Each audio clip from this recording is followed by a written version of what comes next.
and welcome to this edition of The Fourth Gear, sponsored by Classic Auto Insurance. Today, I'm with a very special guest that most everyone in our industry knows, but in the event you don't, this is Cristy Lee. Cristy, thank you for joining us today.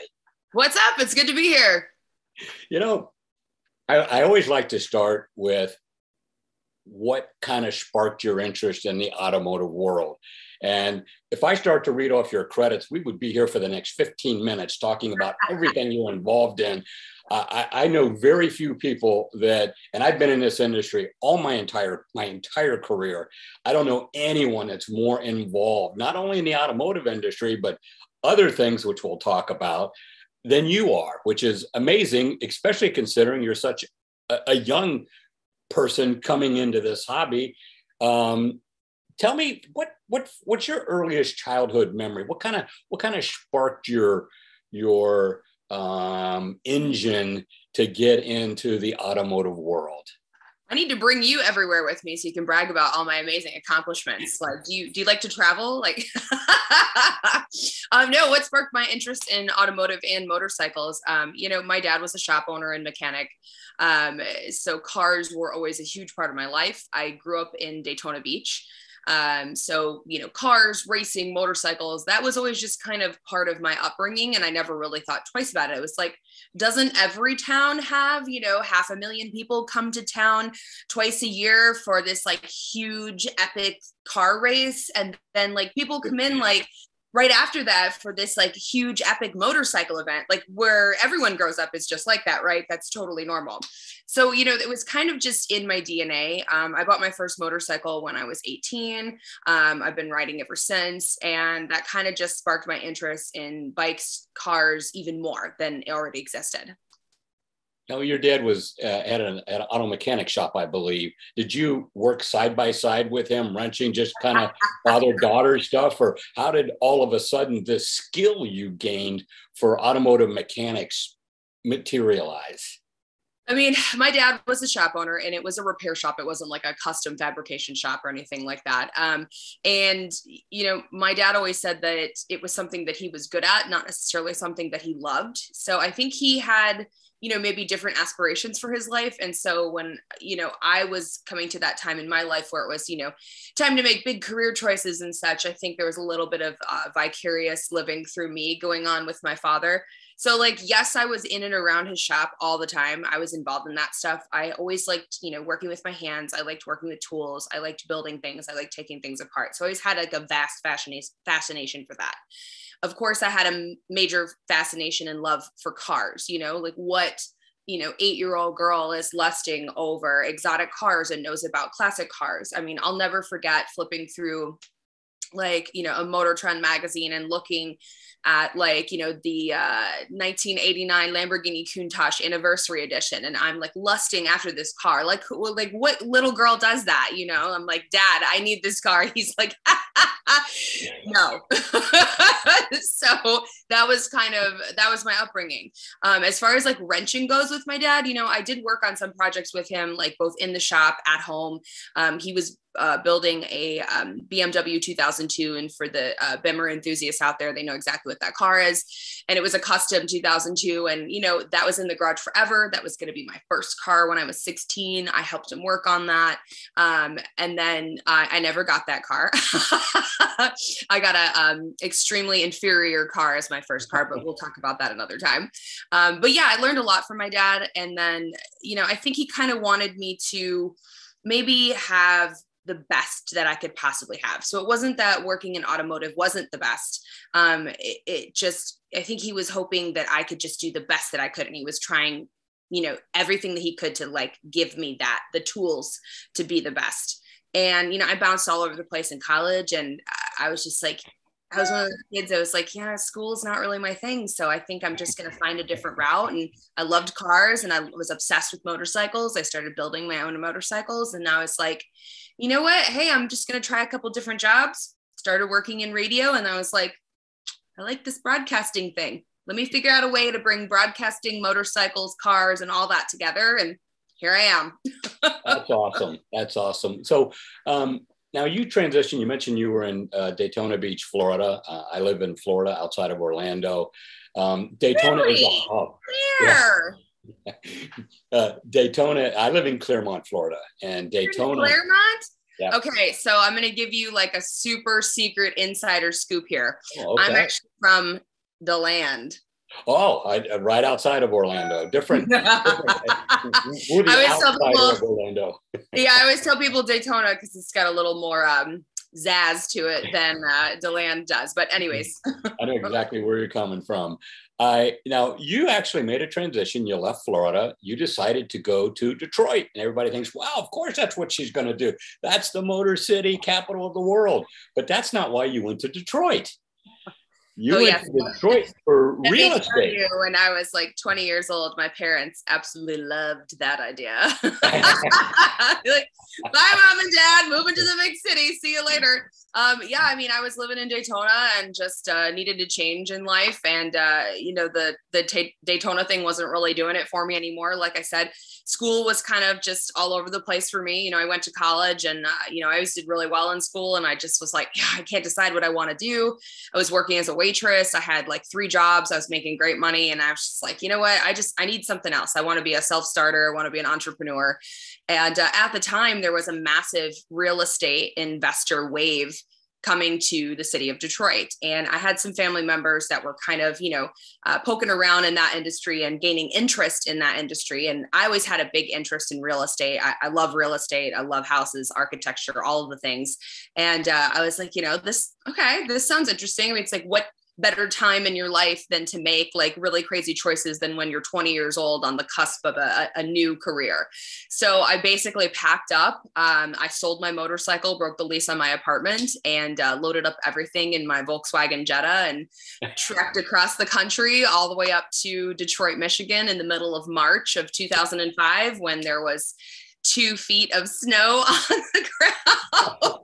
And I'm coming from Florida as a lifelong Floridian with a wardrobe that consisted of flip-flops, shorts, and tank tops. It took me about 5 years to adjust to the fact that in the winter you have to wear a coat and boots. That's just how it works here.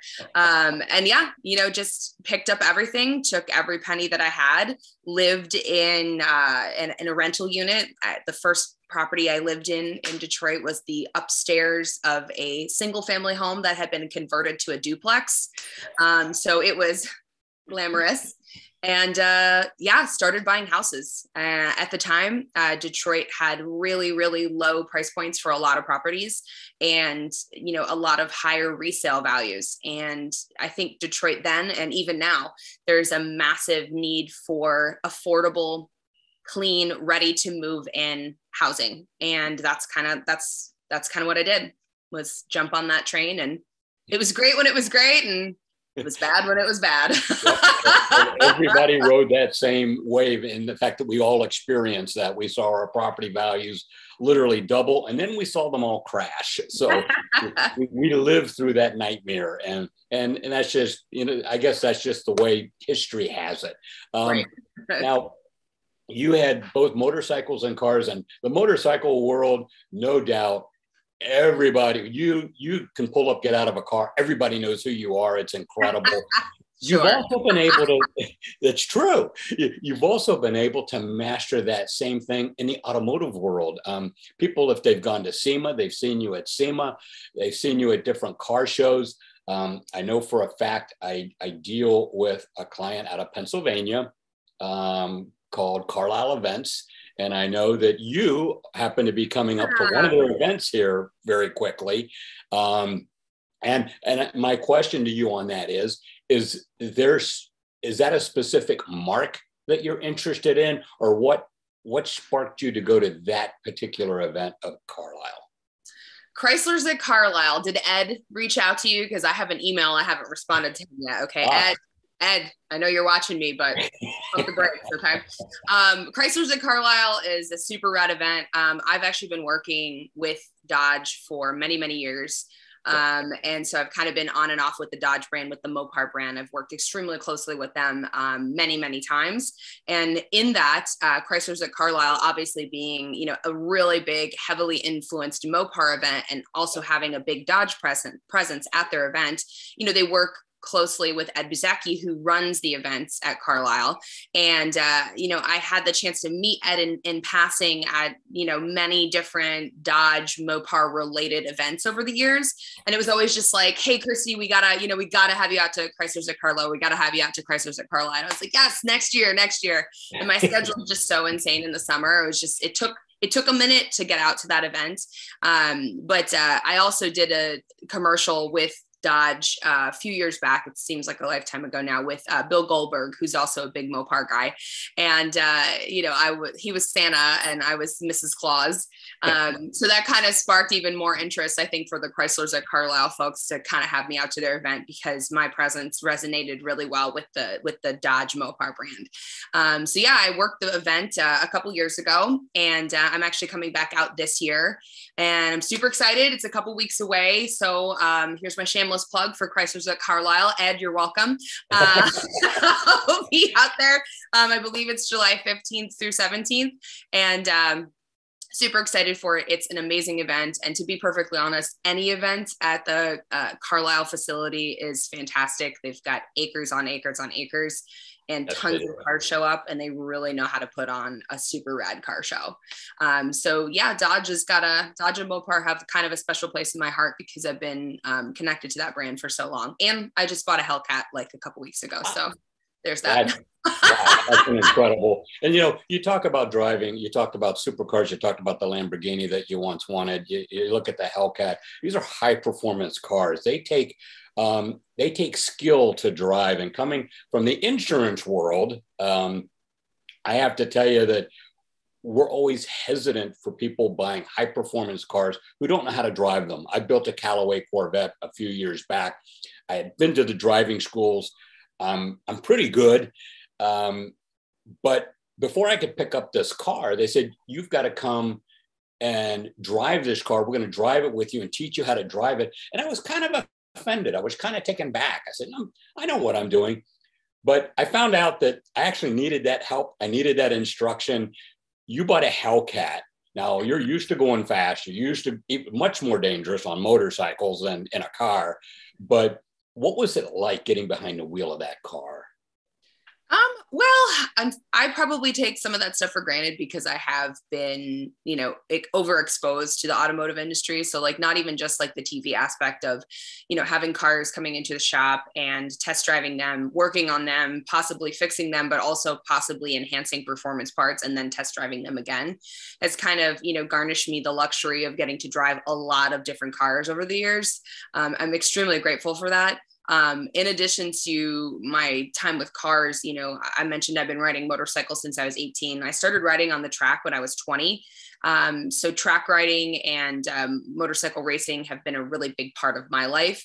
I haven't done a lot of flag to flag racing with the big sport bikes, just because it's really hard and I'm just not that great at it. And I'm honestly just okay with kind of trolling around the track at a, intermediate pace and coming back in one piece. That's just how I roll with two wheels these days. But anyways, I've been riding on the track for a really long time. And of course, it wasn't long before I got bit by the four-wheel track bug. So I've actually spent a lot of time on track on four wheels as well. And I'm continuing to improve and work on that and spend more time on track. So I've done everything from drag racing to autocross to road racing. And I'm just, constantly working on my performance skills. And I've done a ton of high performance driving schools, different media days, different track days on many, many different cars. So that's really helped me kind of beef up my four-wheel experience as well. And then of course, I've also, worked really closely with the Dodge brand. I've worked really closely with Radford Racing School. My good friends kind of, run and work with that school program. So I've had a chance to go out there and drive the Hellcats on track many a time. So it's kind of like, me getting this car is not only just a car that I can use as a daily driver, but I do have intentions to take it to the track and kind of rip on it a little bit. So I've got a first track day signed up for in about a week and a half or so. So take it out and destroy the car, because that's why you get a car. So you can ruin it. But yeah, Well, so that's awesome. looking Let's talk forward. a little bit about how you transitioned into what you do today. Number one, if people have seen you do your commentary, you're a really cool character. You don't seem to get rattled. You seem to be together. I've worked with Barrett Jackson. I've worked with Craig. My God, back before Barrett Jackson became the absolute craziness, successful franchise that it is today. And I've seen you do your job, and I've seen you on stage. I've seen you with Velocity, and it's with all those things going on. It's challenging. It's challenging to stay focused. It's challenging to make sure you're talking about maybe the right car, talking about, did you look at the right engine?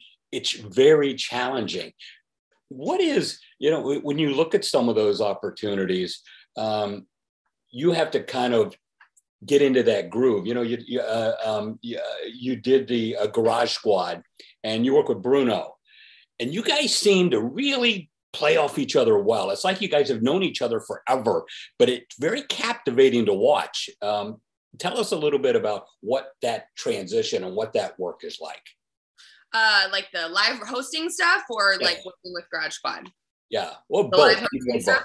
Yeah. I mean, I think pre-produced, edited programming is completely different than live TV. So I would say with live TV, it's just about experience and time in front of the camera that just kind of continues to build that confidence and, allows you to, I want to say be perfect basically every time, but, you have to strive for that when you're working with live television. I started out in radio back in 2008 on air doing traffic, sports, and weather.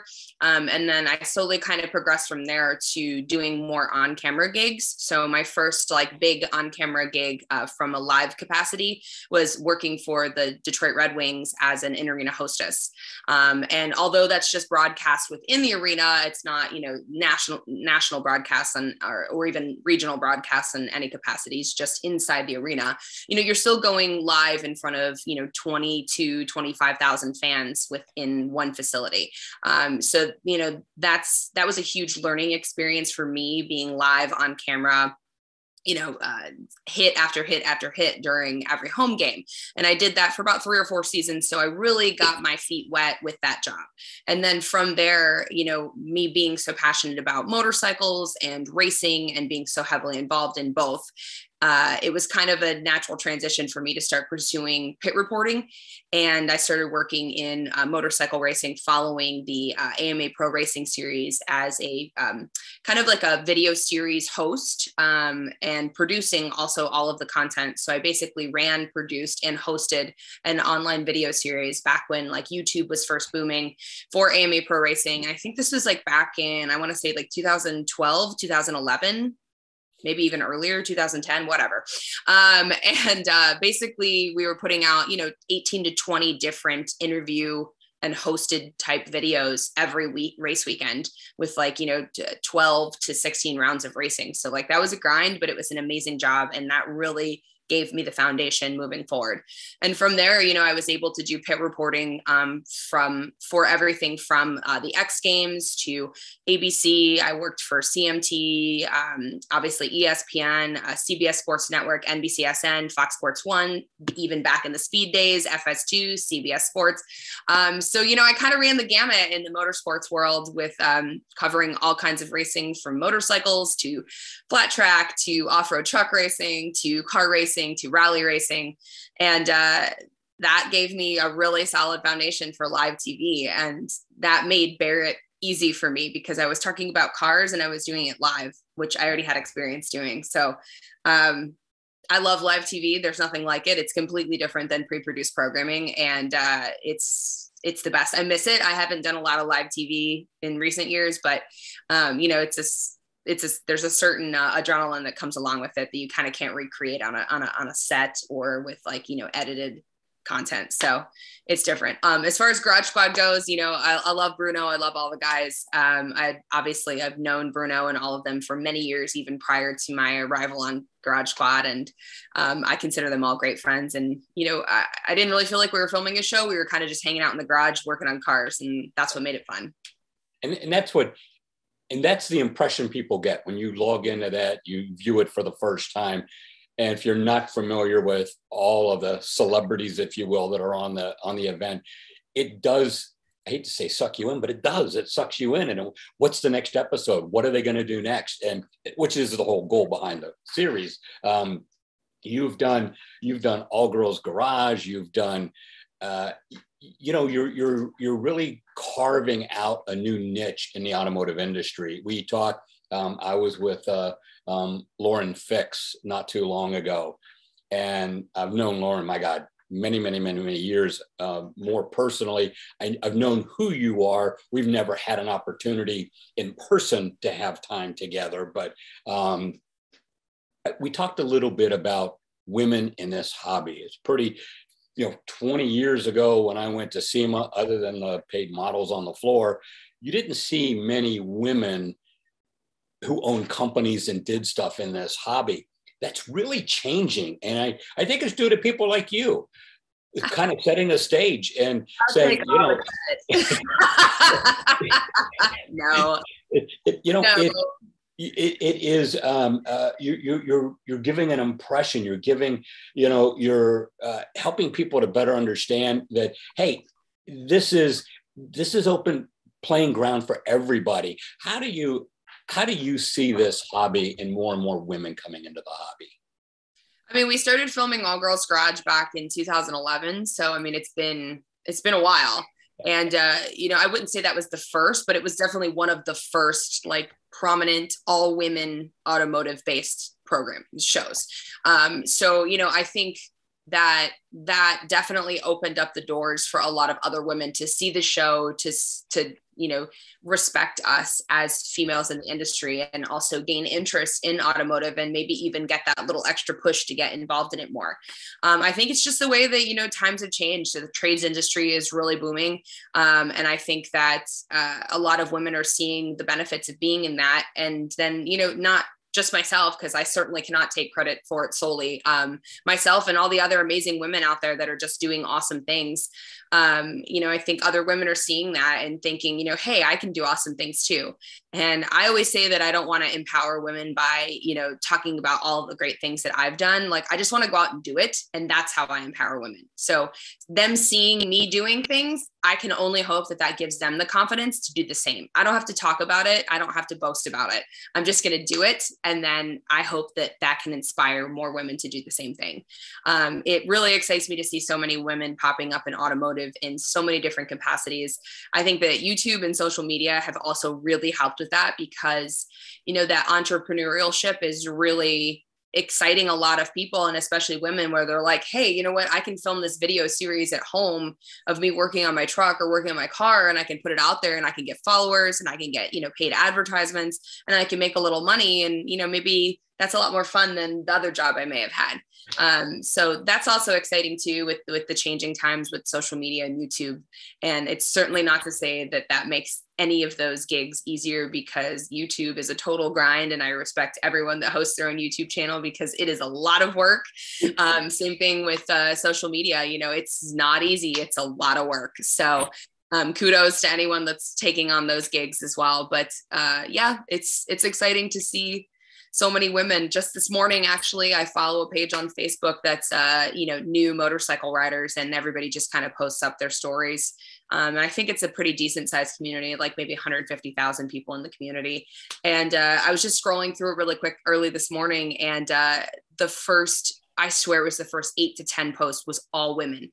Every single post was, I just got my new bike, you know, first time riding, and they post a video or a clip of, like, you know, their first couple passes on the bike, or, you know, first time out on the street, or I just got my MSF certification, just got my license, you know, and that's amazing to me. Like, I love seeing that there are so many women becoming passionate about cars and motorcycles. And, you know, not just women, but also a younger generation. You know, I'm kind of the old school. I'm several years older than you are. I do, however, know you have a birthday coming up, but I hate to say I'm old school, but I grew up before all the internet, before all of that. Things were very different. And now our group is figuring out, how do we talk to your group? And when you see people that are, I'll say in their 30s, starting to get a glimpse of what this industry is, male or female, what would be your advice to these people? How should they get started? Or if they're going to do their first car, what would you think they should do? Breaking into the industry, I guess it just depends on like how and what capacity you're trying to break into the industry, because trying to become like a mechanic or technician, and trying to become like a YouTube or social media personality, and then trying to become like a TV personality, to me personally, those are like three very different things. So I guess it just kind of depends on, what your expectations are, like, what your flavor is, what you're looking for. As far as becoming like a technician, I can't shed light on that because I'm not a certified technician and I don't work in a shop or at a dealership. But, you have to do your due diligence and you have to get your ASE certification, et cetera, et cetera. You have to do your testing, your studying. And, there's a certain path and process to go through that. And I think, there's definitely a lot of opportunities there for women as well. Those are just different steps. As far as YouTube and social media, I mean, that's all like self-starter. So if you're going to get in there, you better be really, really good at, working for yourself, holding yourself accountable.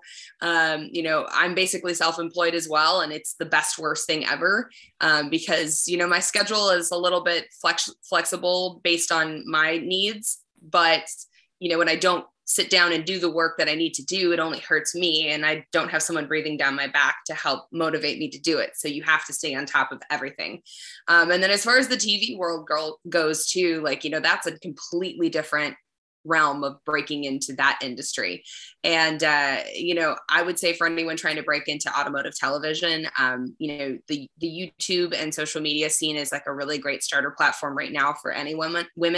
And I think that's a great way to get noticed if you're trying to break into TV, and kind of just get your face and your name out there and build your brand. And that's really what it's all about. So building a brand, making a name for yourself, and, having people either follow your social pages or subscribe to your YouTube channel. Like that's huge. And, I think TV networks can notice things like that because they are so much more popular now. So can women break into any and all of those industries? Absolutely. I am so excited to see and hear about more doing it daily. But those are three very different worlds to me. You've touched about everything. You've touched from the events, you've touched the television, you've touched radio. It's hard to find someone in this industry, male or female, that have touched this industry on so many levels as you have. And again, the fact that you're so young and to have accomplished all this is incredible. We talked about events a little bit. There's all kind of events. There's events like Carlisle, which we discussed. There's Concours events. There's Cars and Coffee. There's car clubs. Is there a particular draw that you have just outside of work, outside of endorsements, outside of just Cristy? What does Cristy like to do? If everything's moved aside and you're gonna jump into your 72 Chevy C10 truck, where are you gonna go? I'm like kind of a fly by the seat of my pants type of person. So like when I'm not working, making plans is definitely not my favorite thing to do. So I kind of just like roll with the punches. I have a pretty small but solid core group of friends that I spend most of my spare time with. And then obviously outside of that, I have a lot of industry friends.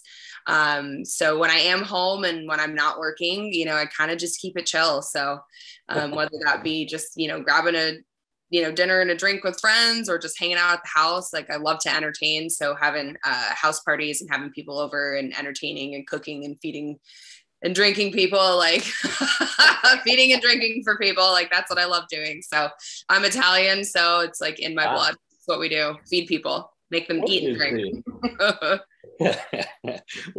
What is kind of the best memory you have about this industry, or maybe even comical thing that you did that always sparks if you're having a conversation with your friends, say, oh my God, I remember when this happened, or I did this. What is the story or memory that kind of resonates with you the most?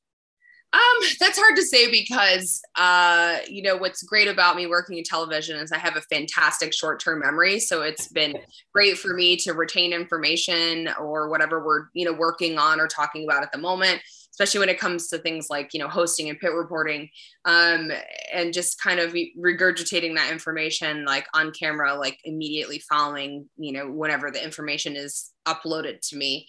But my long-term memory is terrible.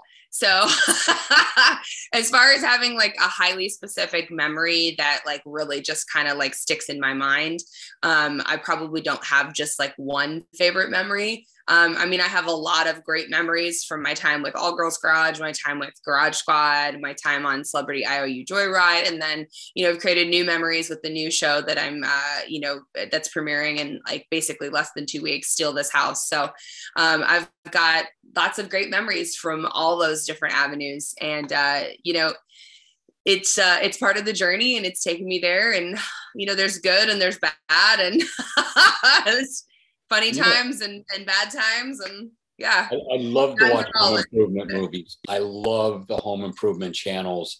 And I recently, last night, as a matter of fact, was watching a program and your commercial came on, Steal This House. I said, gosh, I get to talk with Cristy. Really? This is awesome. Tell us a little bit about, and I know that's offbeat from automotive, but it is a big part of your life. Tell us a little bit about how that came about, what you're going to do, and the new show. Like you said, I think it premieres here in a couple of weeks. Yeah, the show Steal This House premieres on HGTV on July 9th at 9 p.m. Eastern. I'm really excited. Been working on this project for a very long time. Obviously, I mentioned my background in real estate investing goes way, way, way back. So my real estate roots are deep. I'm a licensed realtor, and, homes, real estate, properties, it's something that's always been really meaningful to me. And it kind of has taken, like, I guess in the public eye, taken like a backseat to my presence in automotive and, my excitement for cars and motorcycles, but real estate's always kind of just been there. And I'm so excited to be able to bring that to center stage with my passion and love for cars and motorcycles as well. So the show is about finding, Steal This House. It's about me working with clients to find, different priced homes. So it's not about me trying to convince them to buy a steal or to buy a less expensive house. It's about me helping guide them to get the perfect house for them that they might not have been looking at before.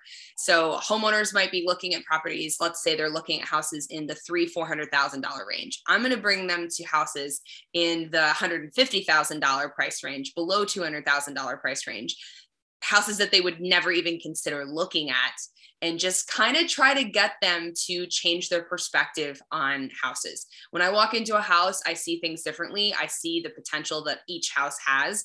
I see what can be done, what things can be moved. And that comes from not only having a great vision, but also from experience working in real estate, working in renovation, spending time with demo and construction and renovating homes.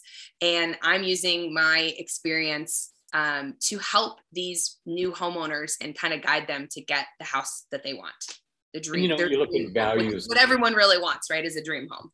You look at values today, and I'm in that market. I sold my home in Lakeland, Florida, moved to Claremont. It is a seller's market. I did really well. I was very happy. Moved up here to Claremont and kind of looking at the landscape. It's very different. And you bring up a very valid point.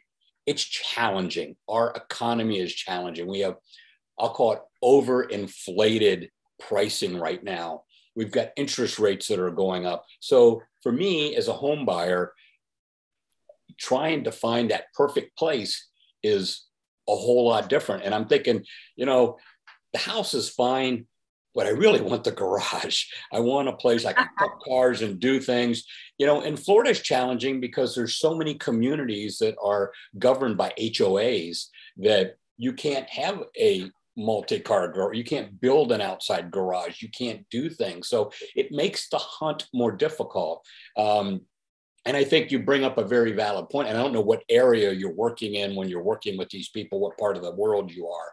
But, you know, I hadn't thought about, gosh, maybe I need to look down and look at something a little differently. Look at it as, well, gosh, maybe if I bought this house, it's not my dream home by any stretch of the imagination, but it has good character. It can be built out, added onto, but I can have the other things that are important to me, like the garage. For your clients, it might be a perfect kitchen. It might be the right family room, multiple things. What would you tell somebody like me? I mean, the first thing I would say is that, you know, people are really quick to jump on it's the seller's market type of trend. But, you know, what I have to say about that is when you're selling a home, that means that that seller is also buying a home. That's so right. It might seem like it's a seller's market because the prices of homes have gone up so much recently in such a short amount of time. But the people that are selling those homes, I guarantee you, they are buying a new home. So they are feeling just as much pressure to purchase a new home as the person that bought the home that they just sold to them. Now, I think is probably one of the greatest times for people to possibly jump on the renovation train that they may have not considered doing before. I mean, renovating a home, undergoing any type of construction on a home, especially if you've never done it before as a homeowner, it can be a really intimidating and really, really scary thought, idea, concept, all of those things. And, you know, I think a lot of people might shy away from that and opt for more turnkey type properties where they can just move in, put their stuff, be ready to go. I think now is probably one of the best times for people to kind of open up their scope and start considering maybe doing some of these types of major renovations, maybe taking on more projects in a new home in that transition, because the market is moving so aggressively and so fast paced right now. You know, houses are popping up on the MLS and selling, getting offers, getting pending offers within a day. You know, buyers are having escalation clauses written into their contracts with their agents. You know, sellers are accepting backup offers, multiple backup offers. And this is all happening within like a 2-week time frame, which is insane. You know, you could have houses that would sit on the MLS market for weeks, months, a while, and you have time to, you know, consider the house and think, you know, I think I like this house, now I'll get approved for a loan. Best of luck with that. If you're not making an offer as quickly and as soon as possible on some of these houses, someone else is going to get in there and scoop it up. So this is a great time for people with that process being escalated at such a faster pace. It's a great time for people to also be considering doing these types of renovations, because that transition might actually become a little smoother. So yeah, you might be taking on, you know, a multi-month renovation, but if you're buying the house and you're getting the keys to this house within a shorter amount of time, you know, it kind of reduces the time frame of all of that. So I'm not saying that's the option for everybody. I'm not saying that's the best means of buying a new house or that that's the only way to get a steal on any property. But I'm just saying that, like, if people can open up their scope when they're looking at new properties, I think it's a great way for people to approach buying a new home, especially right now. Well, that's awesome advice. Now, you talked about in your garage, you have the Hellcat. What else you have in your garage? It's funny you say that, because my Hellcat is not actually in my garage because there's no room for it.